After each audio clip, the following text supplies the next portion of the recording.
Что бы я делал в крипте, если прямо сейчас бы у меня было 0, 1000, 10 тысяч, 100, 500 и 1 миллион долларов? Смотри это видео до конца, будет реально интересным и полезным. Погнали. Понятно, что у каждого человека какая-то неопределенная круглая сумма средств, именно поэтому я введу приставку до, то есть до 1000, до 10 тысяч, до 100 и так далее. Также для вас я приготовил вот такую вот градацию, в которую буду вписывать стратегию инвестирования при определенном бюджете. Важное напоминание, что все, что я скажу, не является рекомендацией к действию, это лишь мои мысли. Погнали. Не могу не напомнить вам подписываться на наш телеграм-канал и телеграм-чат. В чате вы можете пообщаться с нашими ребятами, с комьюнити, узнать что-то новое, а в канале, соответственно, получить важную и полезную информацию, поэтому ссылочки будут в описании, подписывайся. Итак, у нас есть 6 уровней от 0 до 1 миллиона, и я попытаюсь сказать, что бы я лично делал, если бы у меня была определенная сумма, либо вообще бы не было, как, например, 0. 0 это как раз таки та сумма, если вы только пришли в криптовалюту, но вы уже сделали огромный шаг, что вы начали изучать эту сферу, потому что прямо сейчас в рассвете бычьего цикла есть куча возможностей, без каких-либо вложений вы можете сделать свой начальный капитал. Фри активности это первое, на что стоит обратить внимание, если у вас вообще нету средств, но у вас есть достаточное количество времени. Сейчас вы можете найти множество мероприятий, которые так или иначе награждают пользователей за бесплатные активности. К примеру, если перейти в крипторанг, нажать продукты и дроп-хантинг, вы здесь увидите, что типы заданий, траты $0, можете как раз таки сделать такой грейд и посмотреть, что вот Story протокол, второй сезон Граса, NotPay, Hyperliquid, все эти задания социальной активности можно сделать без каких-либо вложений. Сюда же без вложений мы можем добавить всеми известный нарратив мини-apps. Сделайте 3-5 аккаунтов, не связанных между собой, соответственно, попробуйте найти какую-либо альфу по типу Notcoin, как мы это сделали, Dox, Puffs прямо сейчас и так далее. И, соответственно, не продавать после получения airdropа токены, потому что, как правило, они могут сделать тот или иной импульс. Третий способ это криптоджоп, это крипторабота. Соответственно, если у вас есть достаточное количество времени, вы хотите посвятить в будущем себя криптовалюте и заработать тот или иной начальный капитал, я посоветую вам устроиться на криптоработу. Устроиться в какой-то проект менеджером, копирайтером, помогать криптоканалам, создавать превью, монтировать видео, быть модератором чата, помогать в продакшене контента и так далее. На самом деле очень много вариантов. Такая работа будет неплохо оплачиваться, и вы можете найти ее в Твиттере, также в специализированных сайтах, таких как Cryptocurrency Jobs, CryptoJobList.com, LinkedIn и так далее. Следующий уровень у нас до $1000. Я думаю, это тот капитал, с которого начинают большинство людей, которые приходят в криптовалюту. Это тот капитал, который, в принципе, хоть и жалко потерять, но можно заработать на обычной работе, поработав там 2-3 месяца. Поэтому в этот уровень капитала я бы закладывал высокий риск инвестиций. Я инвестировал бы в двух случаях. Первое это мемкоины, второй это токены нарративных секторов с низкой капитализацией. Что это означает? Я думаю, каждый человек, имея до $1000, либо чуть больше $1000, хочет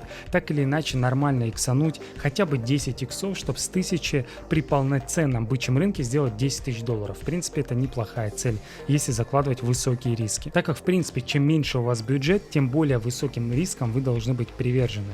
Соответственно, и наоборот. Поэтому я приобрел бы до 3 мемкоинов, наверное, 3 мемкоина, вложил бы, к примеру, там по $300 в каждый, если у вас бюджетом до $1000, с низкой капитализацией до 50-100 миллионов. Либо также не более 3 токенов, которые имеют потенциал в этом бычьем рынке определенных секторов. К примеру, это DeFi, либо искусственный интеллект. Следующий уровень у нас до $10 000. Это тот капитал, который позволяет, в принципе, сформировать уже полноценный криптопортфель. Я бы, наверное, покупал не более 7-8 активов на эту сумму. Первое, на что бы обратил внимание, наверное, на 60% своего бюджета я бы приобрел мелко, либо средние капы лидирующих секторов, о которых я уже говорил. Соответственно, это, возможно, RVA, DeFi, AI. Как именно их анализировать и по каким метрикам я, в принципе, уже показывал. Также будет в будущем еще видео. И на остальную часть 40% я бы, наверное, приобрел устоявшиеся мемкоины с историей больше месяца, которые так или иначе себя показали. Не какие-то мелкокапы с мизерной капитализацией. То есть такие мемы до 500 миллионов капитализации можно найти. Я думаю, если бы я собрал такой портфель до $10 000, то он вполне мог дать 7, 8, 10 иксов на полноценной бычке, если правильно фиксировать свои сумки. Следующая градация у нас до 100 тысяч долларов. На самом деле эта сумма уже не такая маленькая, но и не та, чтобы полностью изменить свою жизнь и не инвестировать вообще. Именно поэтому риски здесь, конечно же, занижаем. И первые 10%, куда бы инвестировал, это инвестиции в зарождающий тренд. Под ними я подразумеваю какие-то альфа-проекты, которые совсем недавно вышли, это стартапы. Конечно же, они имеют высокий риск, именно поэтому мы и выделяем 10%, но, как правило, они могут хорошо иксануть, и история это показывала. В свое время, во время бычки в 17 либо 21 года зарождались такие направления, как ICO, IDO, GameFi, NFT и так далее. Например, Axie Infinity сделал огромное количество иксов, можно было небольшую часть портфеля выделить именно на это направление. Еще 20% от данного капитала я бы выделил на топ устоявшихся мемов,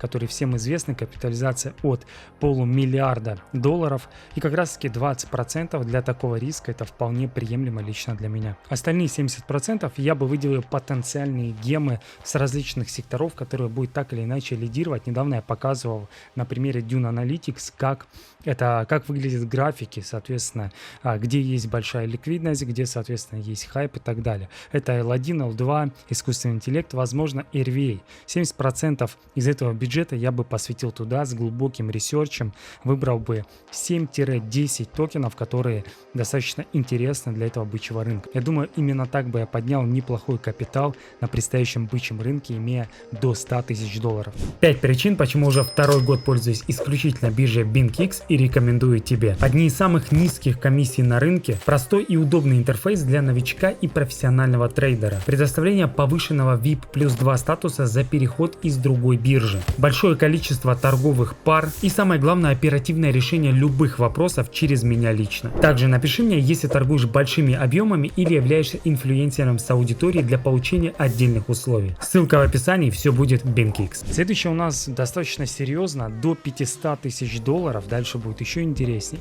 Я думаю, с таким капиталом, конечно же, было бы сложно инвестировать без каких-либо опытных людей рядом, советников и так далее. Но если наше видео подразумевает то, что я буду лично инвестировать, если была бы такая сумма, давайте поразмышляем. Я бы выделил 5% на стартапы, тренды которых зарождаются. Да, сумма там до 500 тысяч долларов это достаточно много. Высокий риск, но и шанс, что какой-то проект, в который мы инвестировали, стрельнет, довольно-таки большой, если эти 5% распределить. Также 5% я бы выделил на высокорискованные монеты с небольшой капитализацией.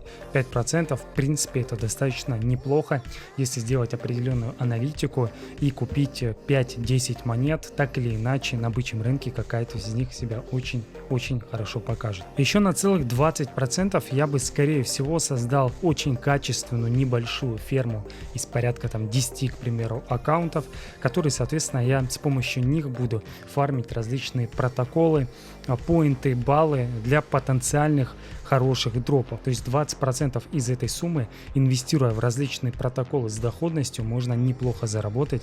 Вам с этим может помочь такой продукт, как DeFi Lama. Нажимаете вкладочку Yield, там показываются, какие связки вы можете, соответственно, делать.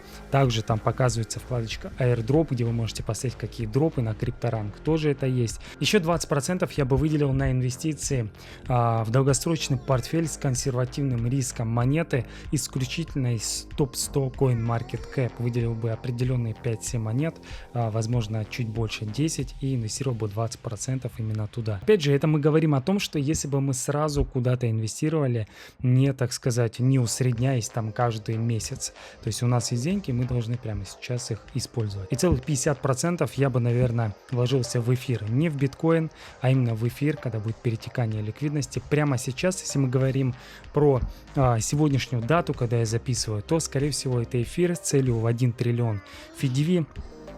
Если не ошибаюсь, это отметка 8 примерно тысяч долларов. То есть инвестируя сейчас, к примеру, 250 тысяч долларов, вы можете сделать 2,5-3 икса. Это достаточно круто. Ну и мы подошли к самому интересному, это 1 миллион долларов. Если бы у вас была такая сумма, скорее всего, вы вообще не инвестировали в крипту, а просто заземлили, либо открыли какой-то бизнес, что-то, в общем, с ними сделали, чтобы хоть как-то почувствовать эти деньги. Но так как у нас личное инвестирование в криптосферу ролик, давайте подумаем, что мы должны этот миллион куда-то куда-то инвестировать и что-то с ним сделать. Давайте подумаем по процентовке, куда это можно, соответственно, приспособить, по моему мнению. Сразу скажу, что 35% я также бы инвестировал в эфир из 1 миллиона долларов прямо сейчас. Еще 25% я бы отправил на фарм в различные децентрализованные финансы, в DeFi Farm, различные протокольные связки. Вы также можете найти их на DeFi Lama.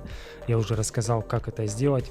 Соответственно, 25% достаточно неплохая сумма для того, чтобы просто с консервативным процентом получать пассивную прибыль. Еще 20% я также бы выделил на долгосрочный портфель из топ-100 CoinMarketCap. Соответственно, там есть определенные монеты, которые, если дойдут на бычьем рынке 5-6 иксов, там от 5 до 7 иксов, это будет достаточно круто, особенно к приросту к такому портфелю. То есть тут нужно понимать, что чем выше у вас портфель, 1 миллион долларов это огромная сумма, тем меньше рисков вы должны за него закладывать. Еще 10%, как я уже говорил, это небольшая качественная ферма из 10 аккаунтов, 5-10 аккаунтов, которые можно фармить те или иные задачи, баллы, поинты. В общем, сделать все, чтобы получить 100% проходку в дропах. Еще 4% я бы потратил на NFT потенциалы, то есть потенциальные гемы на NFT. Мы видим, что в принципе объемы сейчас начинают возрастать, и возможно мы с вами увидим второе зарождение NFT сектора.